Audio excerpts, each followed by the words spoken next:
Olá você telespectadora, olá você telespectador da TV Cultura Litoral. A partir de agora você acompanha Opinião 2.0, edição desta segunda-feira, 9 de maio de 2022, um dia depois do Dia das Mães. Você telespectadora, você telespectador vai acompanhar hoje a entrevista com o nosso convidado especial, o presidente do Sindifisco Nacional, Agência Santos, Elias Carneiro Júnior. Boa tarde, Elias. Boa tarde, Paulo. É um prazer muito grande estar aqui com você, poder revê-lo, meu amigo, poder falar com a população da Baixada Santista e para grande parte do Brasil, enfim, trazer aí para vocês a questão que nós estamos vivendo, o difícil momento que passa a Receita Federal do Brasil. Esse difícil momento se traduziu numa operação padrão de vários meses. Começou no final do ano passado, agora estamos em maio, quinto mês desse ano de 2022, e continua a operação padrão. Primeiro, Elias, explica pra gente a operação padrão. Muita gente não sabe o que é operação padrão, fala que é greve, não é? Fala que confunde com operação tartaruga também. Né? Alguns popularmente falam de operação tartaruga, que não deixa de ser um estar certo, né? Melhor dizendo. O que acontece na operação padrão, de maneira bem resumida aos telespectadores, uma carga que a gente faria 10% a 15% de amostragem na conferência, a gente passa a fazer 100%. Com isso, tem um retardamento no despacho e, naturalmente, a liberação da carga acaba atrasando. Daí que muitas pessoas chamam de operação tartaruga. Mas não é greve, né? Nós continuamos em atividade, só que no ritmo menor, de menor cadência, e hoje uma declaração de importação que demoraria no máximo 48 horas para ser liberada, hoje está demorando 20 dias. Uma exportação que, em regra, demora de 24 a 72 horas, hoje está demorando 30 dias para nós concluirmos o desembaraço. Mas, na verdade, vocês trabalham não num ritmo menor, mas num ritmo maior, porque vocês fazem muito mais conferências. Não, exatamente. Para nós, em termos de atividade, ela acaba até sendo mais demorada e mais trabalhosa. Porque a gente imagina, hipoteticamente, você tem 10 containers, você vai abrir os 10 containers. Entendeu? Aí realmente acaba sendo mais dificultoso ao auditor. Agora, essa operação padrão de 5 meses, explica pra gente por que ela aconteceu. Perdão. Porque existe uma certa antipatia da população com algum movimento desse tipo, porque o que se fala? O auditor fiscal ganha bem, ele tem o emprego dele garantido, como é que ele faz operação padrão? Explica pra gente o porquê da operação padrão, Elias. Olha, Paulo, em dezembro de 2021, que nós resolvemos fazer esse movimento, nós já vimos há 5 anos, mais de 5 anos, nós estamos aqui com um acordo celebrado com o governo federal, em 23 de março de 2016, tratava de várias questões, e dentro dessas questões tratava de uma gratificação. E o governo, da ocasião, acabou saindo, que era da presidente Dilma Rousseff, aí veio o governo Michel Temer e agora o presidente Bolsonaro. Eles simplesmente não eles não cumprem o acordo. Nós temos como, dentro desse acordo, uma gratificação para mais ou para menos. Se aumentar a arrecadação, nós teremos uma participação. Se diminuir, nós teremos um decréscimo. E para que a gente possa atender com melhor essa questão de formação desta gratificação, nós colocamos lá que não incidiriam multas, que é exatamente para evitar a indústria da multa, para não permitir que nós possamos sair autuando todo mundo a todo momento. E o governo federal, ele insiste em não regulamentar, mas este não é o único pilar do nosso movimento. Agora, sobre esse, nós temos um áudio do presidente Jair Bolsonaro falando, é uma fala curiosa e até difícil de entender. Vamos ouvir o que diz o presidente Jair Bolsonaro sobre essa questão. Conversas com a questão especificamente da Receita Federal, que promete entrar de greve na segunda. Não. Isso aí eu vou conversar com o Paulo Guedes hoje de novo.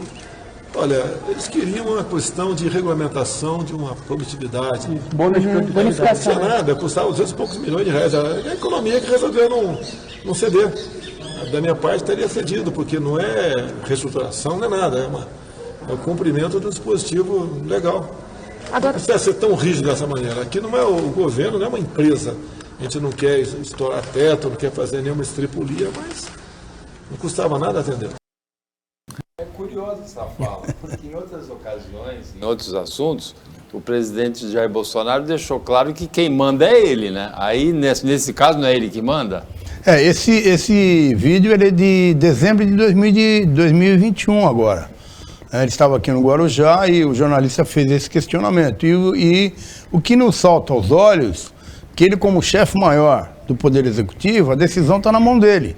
E no caso em questão, ele está certo quando é um cumprimento de uma lei. É uma lei de 2017. Ele falou, dispositivo legal, né? E eles têm que regulamentar. Isso teve todo um tratamento jurídico. Passou pela Receita Federal, aí foi para o antigo Ministério da Fazenda. O ministro da Economia, Paulo Guedes, assinou, encaminhou para o ministro da Casa Civil, Cid Nogueira, e está desde dezembro lá parado e ninguém assina a regulamentação dessa gratificação. E não há sinal de resolução para essa crise? Nenhum. Isso é o mais estranho.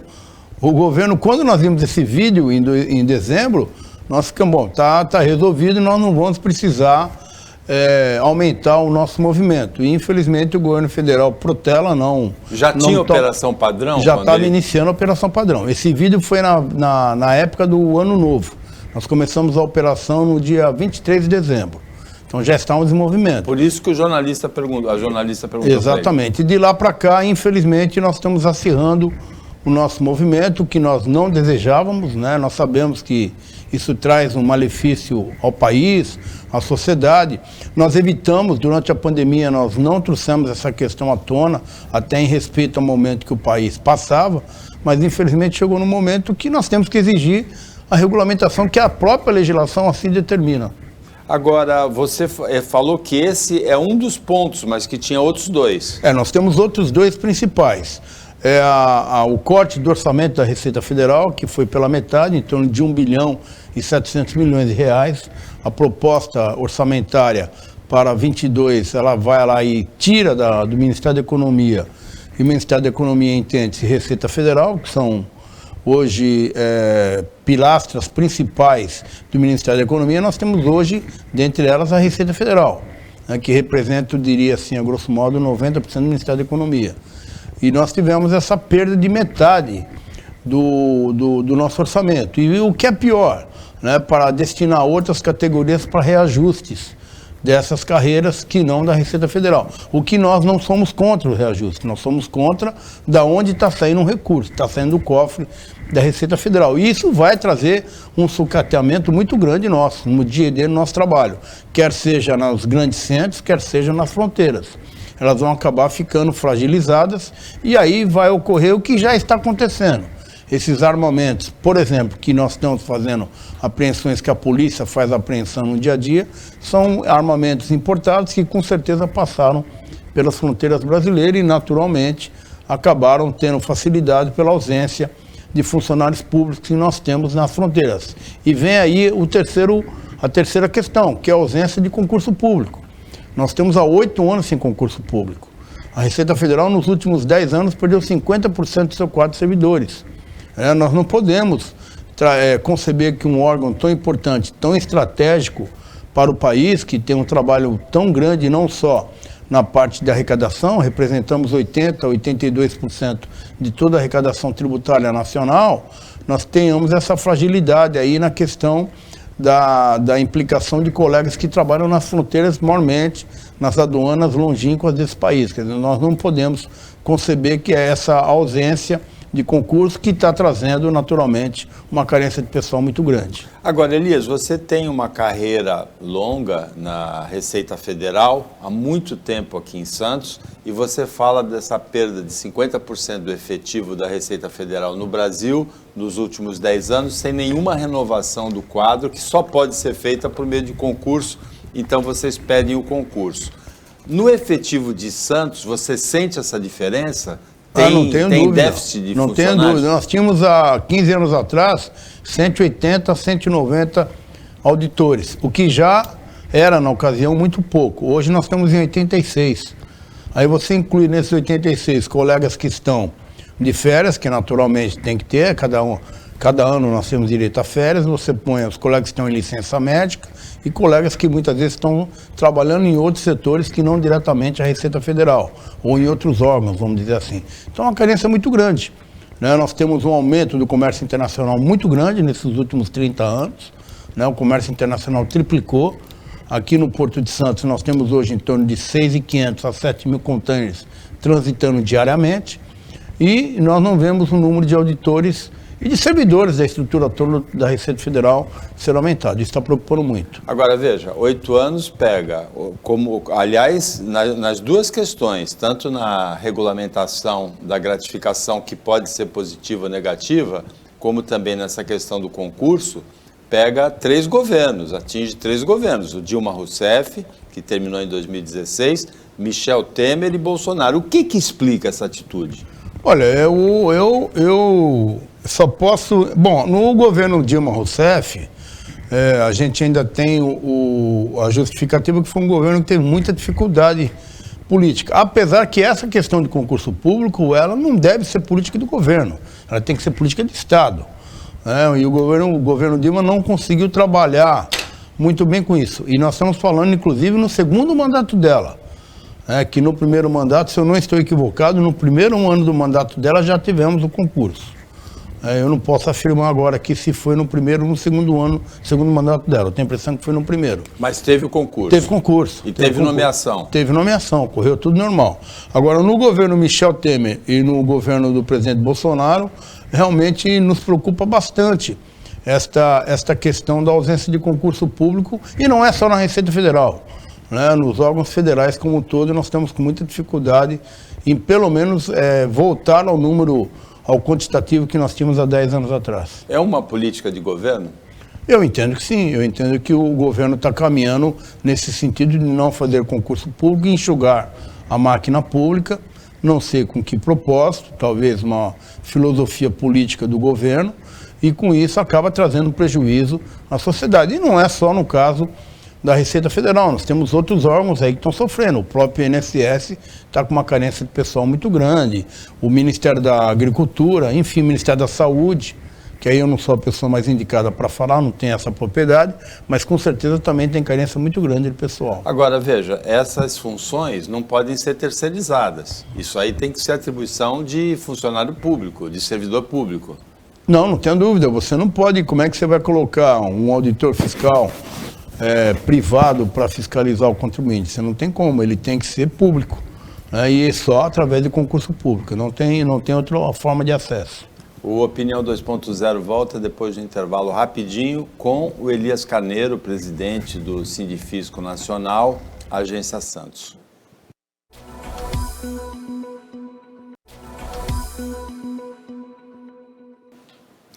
Voltando com a Opinião 2.0, que nessa segunda-feira tenho o prazer, tenho a honra de receber aqui como convidado o presidente do Sindifisco Nacional Agência Santos, Elias Carneiro Júnior. Elias, 2 coisas chamam a atenção no que você falou no primeiro bloco.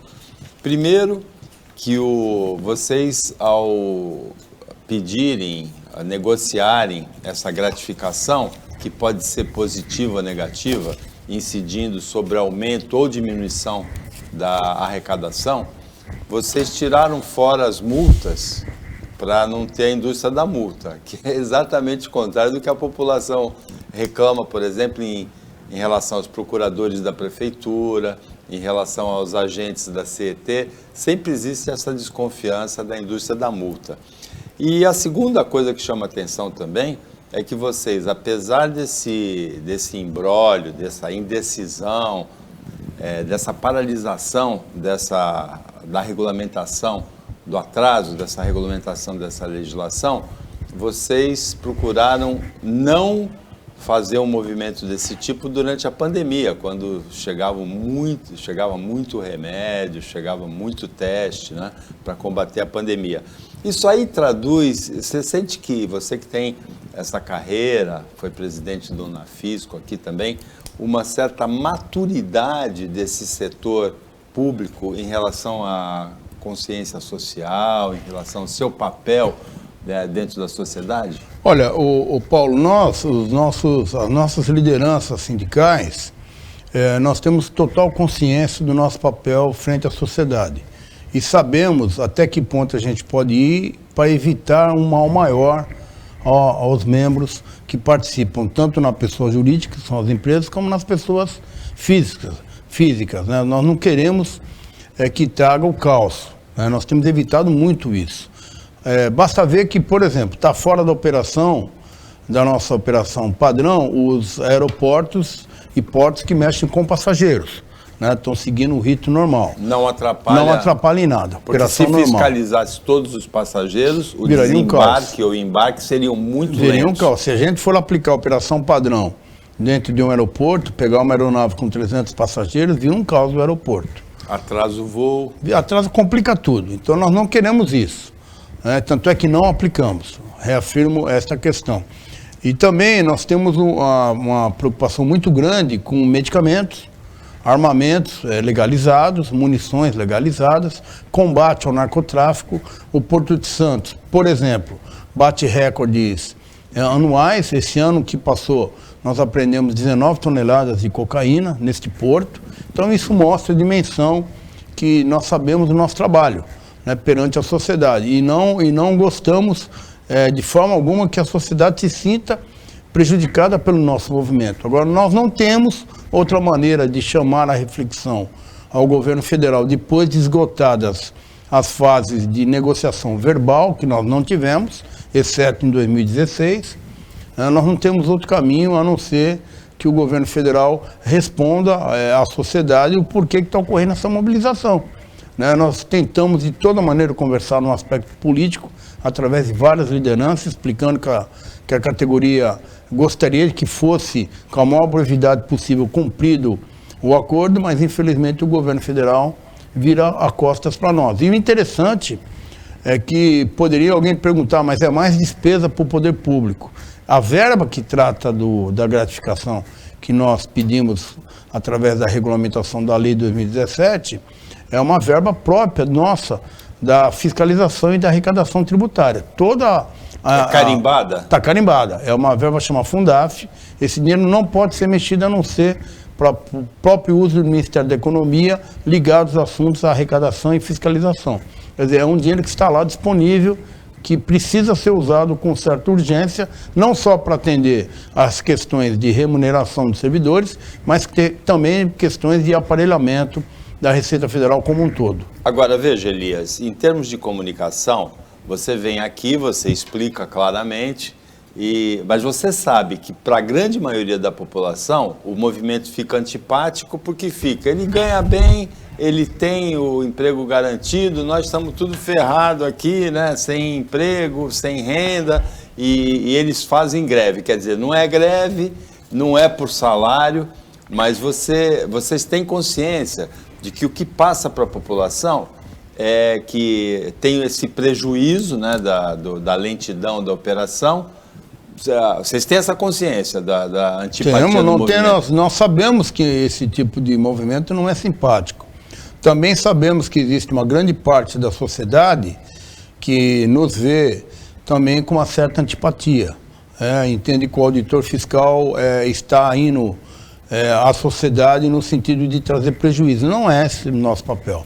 Quando nós fazemos o papel de fiscalização, de propostas de políticas tributárias, que também está dentro da nossa obrigação legal, a gente busca o melhor para a sociedade.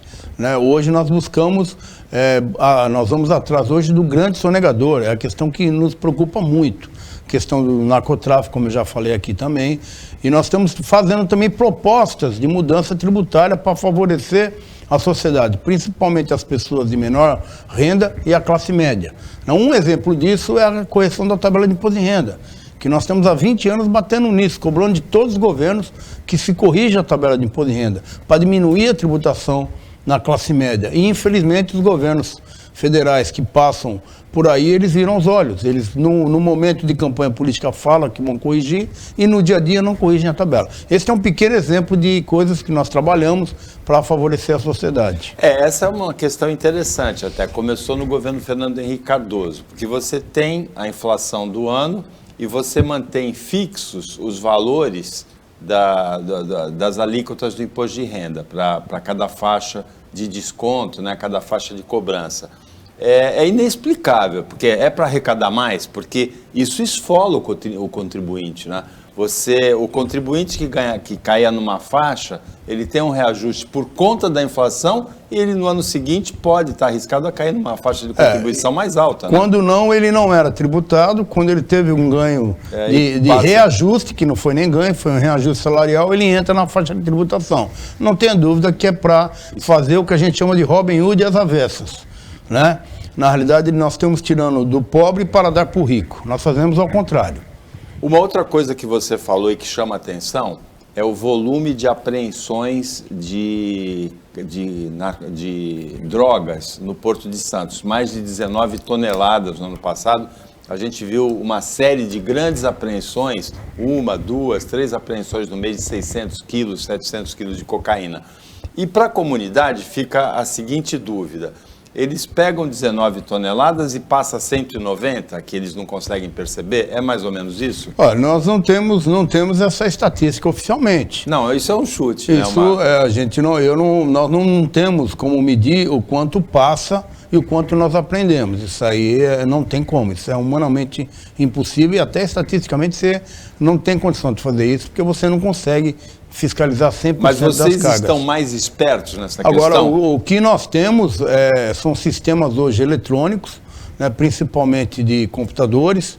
O grande computador nosso chama Arpia, e ele faz conflito de dados, e com isso a gente consegue ter um índice de acerto muito alto, além das denúncias que também vêm, denúncias anônimas que aparecem no cotidiano. A gente também dá atenção a esta denúncia, sempre com uma certa ressalva, porque às vezes a denúncia anônima é para mudar o foco, a gente também tem esse cuidado. Explico melhor, às vezes a denúncia é para você ir para um lugar X e na realidade a droga está indo para o lugar Y.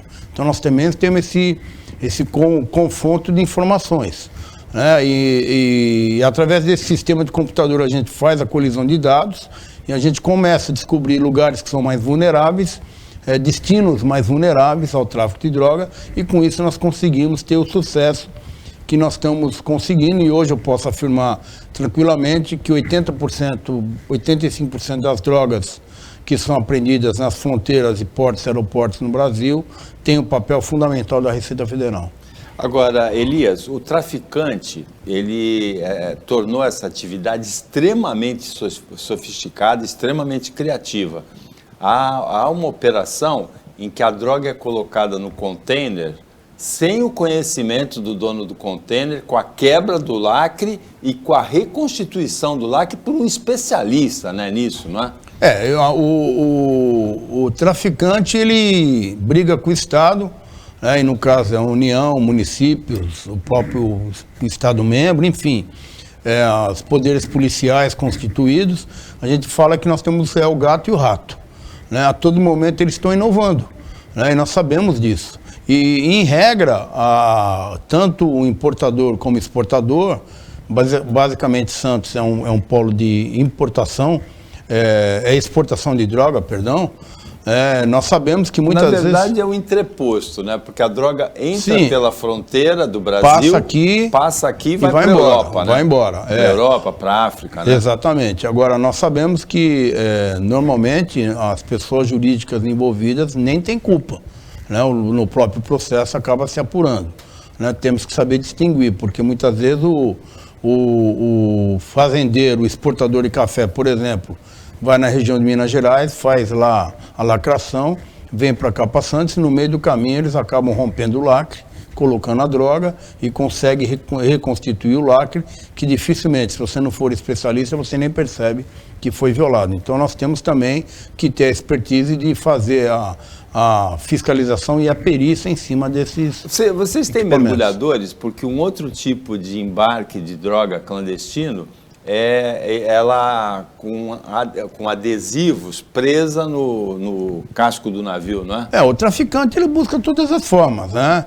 E com mergulhadores. E nós temos que estar sempre atentos. A Receita Federal não tem só mergulhadores, né? Nós temos lanchas, nós temos aeronaves, enfim, temos toda a estrutura para poder atender aí a obrigação nossa do combate ao narcotráfico, que, aliás, não é só da Receita Federal, são de todos os órgãos de segurança desenvolvidos pelo Brasil como um todo. E, na realidade, é uma ordem mundial hoje, né? O combate ao narcotráfico é uma ordem que nós temos que seguir, é uma ordem mundial que veio para ficar, e nós, a cada dia que passa, temos que se especializar mais para combater essa questão que traz muito mal à sociedade. Muitos males, perdão. O Opinião 2.0 volta depois do intervalo.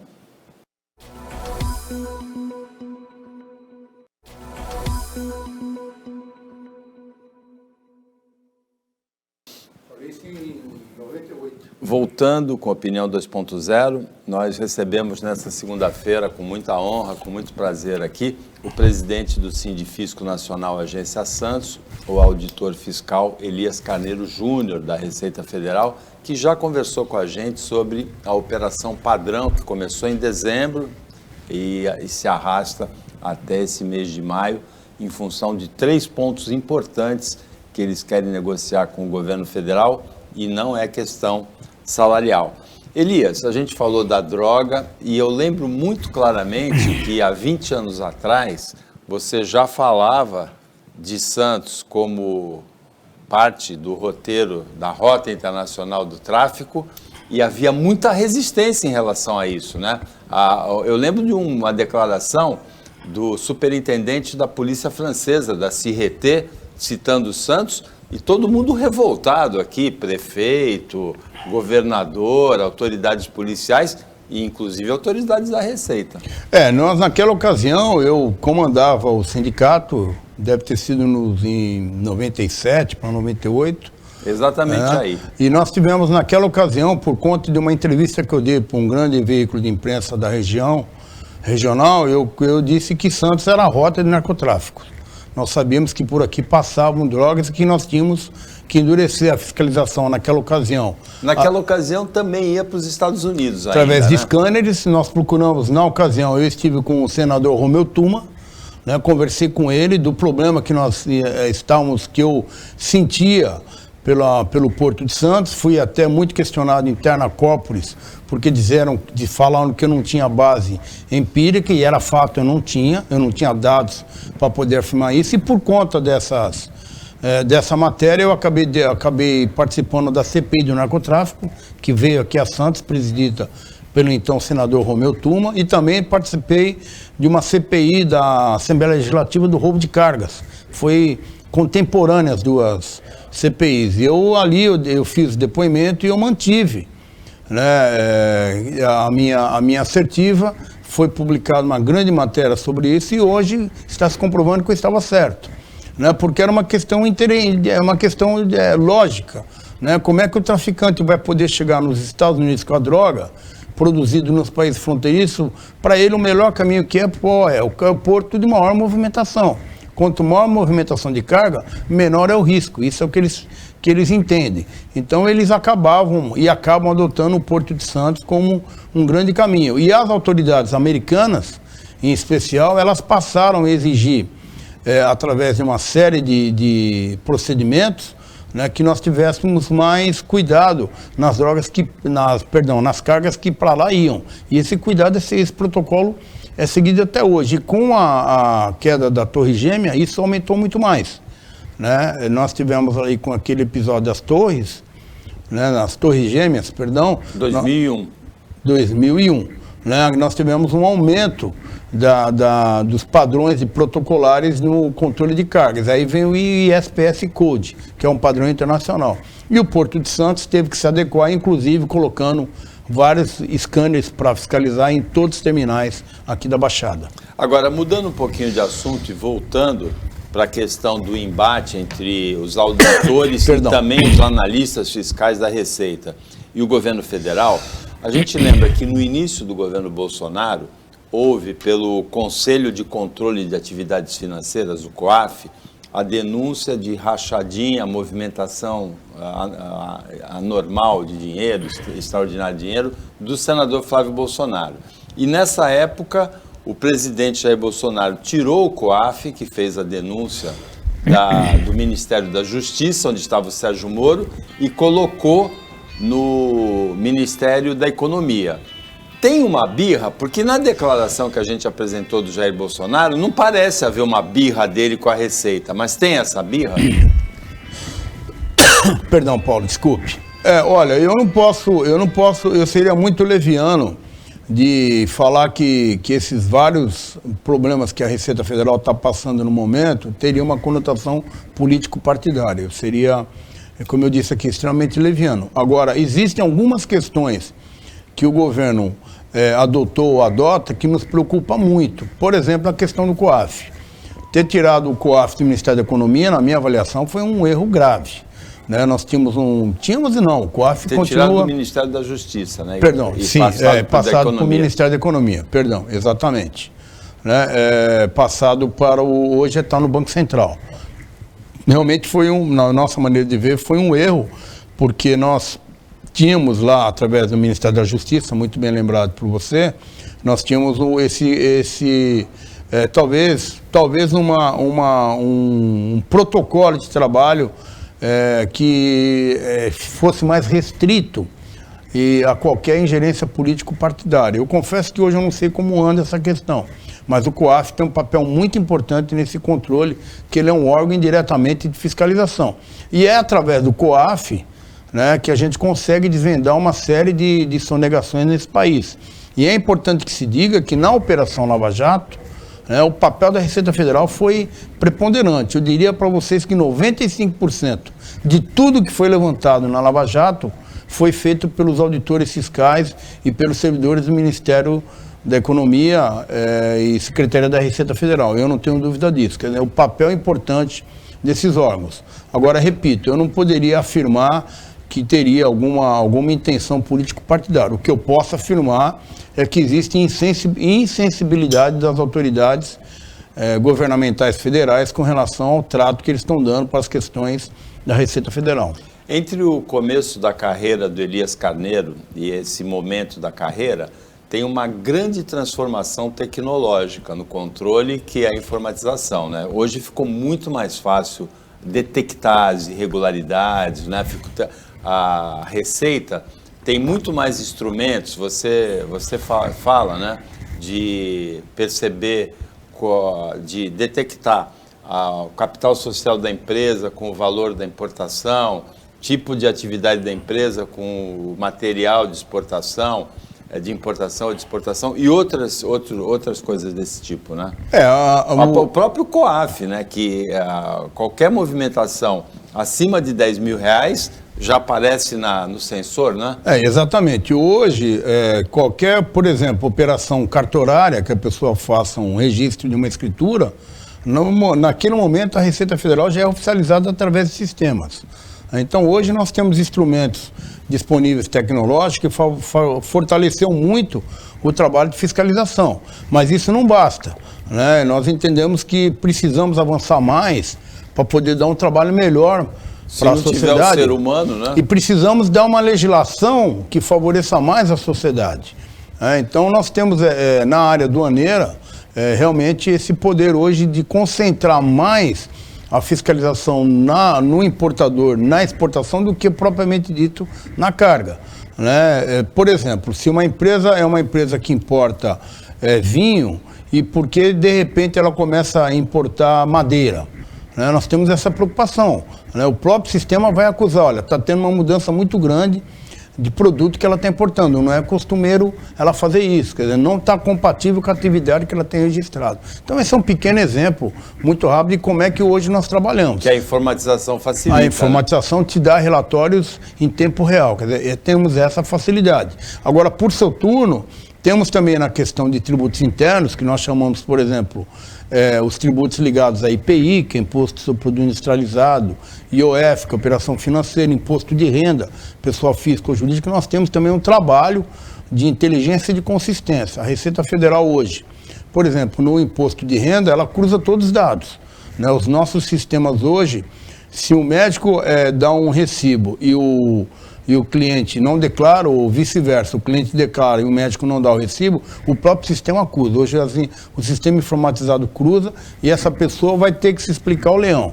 Agora, nós damos esse espaço para que o contribuinte faça a sua regularização, para que a Receita Federal não precise autuar o contribuinte. Agora, você também citou um dado interessante, né? O comércio internacional do Brasil, a gente avaliando por Santos, em 93, a movimentação no Porto de Santos era de cerca de 40 milhões de toneladas por ano. Hoje vai bater em 150, 160, ou seja, é 4 vezes mais carga, e você falou que nos últimos 15 anos diminuiu a menos de metade o número de auditores. Exatamente. Se você pegar o número de volume de cargas, como você bem colocou, movimentado há 10 anos atrás para hoje, nós temos no mínimo 2,5 vezes a mais. O comércio internacional acabou tendo alavancou muito grande o fluxo de cargas no mundo inteiro e, consequentemente, teríamos que ter tido um aumento da fiscalização, porque ainda que você tenha computadores eficientes, que nós temos, é fato, nós precisamos do fator humano para poder tomar as providências e fiscalizar. E ir lá em loco, que a gente chama, né? Ver a carga ao vivo, que nós falamos. Vamos lá e mexer na carga e ver se efetivamente é isso que está sendo declarado, se está tudo correto. O cachorro é da Polícia Federal ou da Receita Federal? Não, nós temos, a Receita Federal tem canis, nós temos, por todo lugar do Brasil, nós temos vários exemplares de animais e também fazemos o devido adestramento como manda a legislação. Farejador. Agora, para encerrar, Elias, o governo Bolsonaro fez uma série de isenções fiscais que beneficiaram setores da sociedade, por exemplo, no gás de cozinha, na gasolina, né, nos derivados do petróleo principalmente, mas também fez outras isenções fiscais. Como é que você vê essas renúncias fiscais do governo federal? Olha, tudo que você vai mexer em parte tributária de maneira direta ou indireta, né, e quando você mexe em isenções de impostos, você está mexendo na tributação, sempre de bons olhos que a Receita Federal seja ouvida, porque nós somos técnicos e aqui estamos aptos a opinar de maneira técnica e científica o reflexo de qualquer mudança. E recentemente o presidente Bolsonaro acabou reduzindo a tributação de alguns produtos na importação e que está trazendo naturalmente a manifestação das indústrias da Zona Franca de Manaus, porque acaba prejudicando esse setor empresarial. Então esse equilíbrio tem que ter. Não adianta a gente criar uma isenção de tributação em alguns produtos e prejudicar a indústria nacional, porque vai entrar muito importado e vai prejudicar, com certeza, quem produz aqui no Brasil. Agora, uma pergunta para encerrar. Uma vez o empresário Antônio Hermílio de Moraes, que já falecido, no aniversário de 75 anos dele, ele escreveu um artigo que eu achei muito interessante. Ele disse assim: eu trabalho desde mais ou menos os 15, estou fazendo 75 anos. Nesses 60 anos, todas as reformas tributárias que eu vi no Brasil foi para aumentar imposto. Você ainda acredita numa reforma tributária que o Lula não fez, a Dilma não fez, o Temer não fez e o Bolsonaro não fez? Uma reforma tributária que mexa de maneira produtiva no nosso sistema e que reduza a carga tributária para a população? Olha, para você fazer uma reforma tributária, tem que ter um pacto federativo. Você não consegue fazer reforma tributária só a União querendo. Você tem que os municípios e os estados têm que quererem também. Se não houver esse impacto federativo, você não consegue avançar. Essa é a primeira questão. Segunda questão, o cenário político também tem que ser muito favorável. Não adianta você achar que o governo federal vai fazer uma proposta de reforma tributária se o governo não tiver dentro do Congresso Nacional um trânsito muito grande que consiga convencer os parlamentares, que é o que está ocorrendo hoje. Né? O governo federal tem uma certa dificuldade em poder regimentar os parlamentares e avançar na reforma tributária. Agora, eu tenho certeza que se os governadores, prefeitos e o próprio Poder Executivo Federal, o Presidente da República, sentarem à mesa e levarem uma proposta que, como eu já falei aqui, que não seja Robin Hood às avessas, que esse é o grande problema hoje no Brasil. O Brasil tributa muito a classe média e o pobre e o rico acaba pagando muito pouco imposto, ou seja, nós não invertemos isso, diminuindo a carga tributária nas empresas, aumentando a carga tributária na arrecadação da pessoa física, corrigindo a tabela de imposto de renda, mudando essas questões, nós não vamos conseguir avançar e o Brasil vai caminhar, como está caminhando, muito mal nesse aspecto de tributação. Nós, tecnicamente, hoje, estamos muito mal na distribuição da carga tributária. Elias, alguma mensagem final, algum recado final para a telespectadora, para o telespectador da TV Cultura Litoral? Olha, quando vem a um programa, eu tenho que sempre responder à sociedade, que às vezes fala que a gente tem um bom salário, que não tem sentido estar em operação padrão. E eu sempre digo o seguinte: o nosso concurso, se não é o mais difícil, é um dos mais difíceis do país. Né? Na minha época de concursado, quando eu vim para a Receita Federal em 89, assumi em 94, prestei concurso em 89, assumi em 94. Eu tinha 17 matérias no meu concurso e era eliminatório. Você tinha nota mínima para passar e depois tem que estar dentro da classificação. Nós somos profissionais qualificados.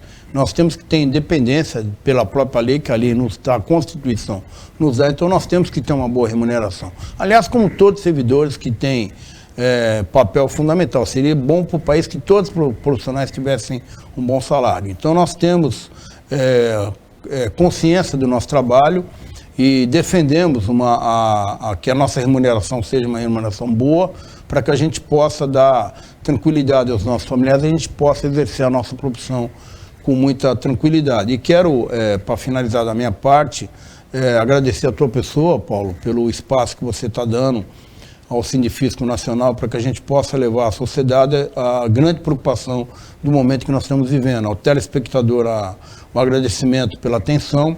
O Sindifisco está à disposição, é só entrar no nosso site, está lá, para as pessoas poderem opinar, ter a nossa ouvidoria, enfim, para que a gente possa vencer essa etapa muito ruim que a Receita Federal está passando, já que nós temos hoje quase todos os chefes titulares e substitutos estão entregando o cargo, porque não vê no governo federal a devida retribuição que nós merecemos, no respeito não só à sociedade, mas principalmente à Receita Federal pelo serviço prestado ao longo de todos esses anos. Elias, obrigado pela participação aqui no Opinião 2.0 e boa sorte aí na continuidade da carreira.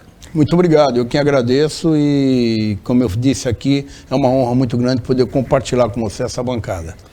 O Opinião 2.0 volta amanhã. Antes, a gente agradece não só ao Elias Carneiro Júnior, presidente do Sindifisco Nacional Agência Santos, mas também a toda a equipe técnica e de jornalismo do Sistema Costa Norte e a você que acompanhou a gente mais essa edição. Até amanhã, nesse mesmo horário de 15 para 1, na hora do almoço, 00:30 na reapresentação, hoje um pouquinho mais tarde por causa do Roda Viva, e uma ótima semana para você que você merece.